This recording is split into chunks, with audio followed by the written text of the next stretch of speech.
It was the second time in a week that Sligo played host to Drogheda, but their 1-0 win on Tuesday in the Setanta Cup second leg wasn't enough to secure a place in the final. Sligo, beaten by Pats in their previous league game, were anxious to get back to winning ways, David Cawley working the keeper early on. Raf Kratara was still missing for the bit of red, but leading scorer Anthony Elding was running the channels. He remained onside, but could have been more clinical in the penalty area. Drogheda had won 8 of their first 9 games, and a visit to the league champions held no fears for them. David Cassidy's free kick eventually falling to Declan O'Brien. Fabio doesn't often miss from there, the opening goal coming midway through the first half. Ian Barraclough had some talking to do at half-time, and Sligo looked to have more purpose after the break. Good work here on the wing from Greene. And eventually when the cross came in, he forced Gabriel Sava to push it away only as far as Lynch. He was denied by the Drogheda keeper. Drogheda showed the confidence that comes with an 8-game unbeaten run, but Gary Rogers in the Sligo goal looked unsure of his first touch and his second, and the County Louth men almost took advantage. Rogers relieved that this opportunity came to nothing in the end. It took nearly 20 minutes of the second half for the champions to carve out an opening. Anthony Elding's shot parried by Sava, and Pascal Millien's downward header eventually deflected over the crossbar for a corner. Drogheda's defence holding firm. But a couple of minutes later, and Sligo's persistence paid off. A terrific cross from Gaynor, and what a header from Anthony Elding! His 10th league goal of the season. What a find he's turned out to be. Sadly, the goal sparked some unfortunate scenes. Some away fans ended up on the pitch and Gardaí were called to the scene. Drogheda say the fans will be identified, charged and given life bans. And they've apologised for what they call the despicable behaviour of a minority of hooligans. Gaynor celebrated the goal against his former club, but it seems his gesture towards the away fans meant that referee Anthony Buttimer showed him a straight red card.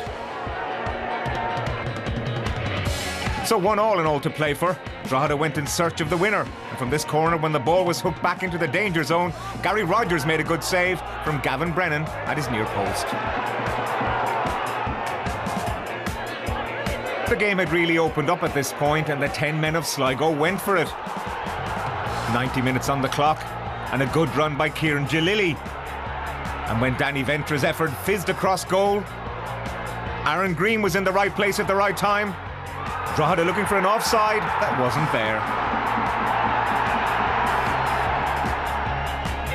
6 minutes of additional time, and the anxious Showgrounds crowd looking for the final whistle to sound. Incredibly, and with almost the last kick of the game, Drogheda substitute Graham Rusk showed great composure to earn a point for Mick Cook's men. Further pitch encroachments followed, and no doubt they'll be the subject of some debate, but the real talking point should be the thrilling nature of the game. 2-all the final score in Sligo. Any goal in the last few seconds hurts, but to get ourselves in that position first and foremost is a great credit to the lads. The amount of work they've put in this evening. We tried to do the right things. We kept asking questions, and eventually it came. And we just didn't quite have the nous to see the game out. And safety first in them positions. We just go and defend the corner, put it out for the corner, or put it into corners to relieve the pressure a little bit. And we tried pressing for more goals, which is, it's a decent quality to have, but just in the right at the right times, the right areas.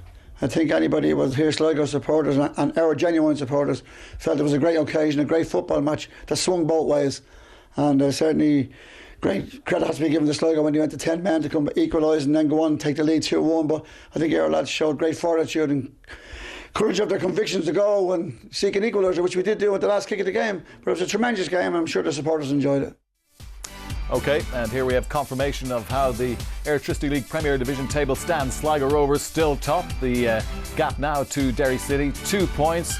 There's a further 4 back to St Patrick's Athletic, but should they win tonight, they can close that gap even further. Dundalk, as I said, nicely placed there in 4th place, right on the coattails of the 3 pace setters.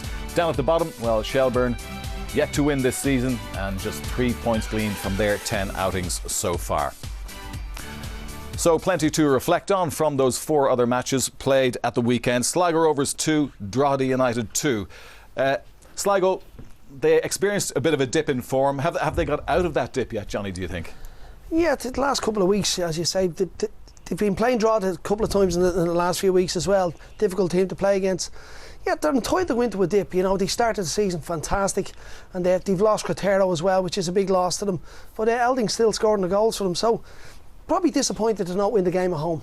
Yeah, what about Drogheda United, Dave? Mick is doing a good job again this season. Fantastic again. You know, after the season they had last year, everybody was questioning, can they do it again? Yeah.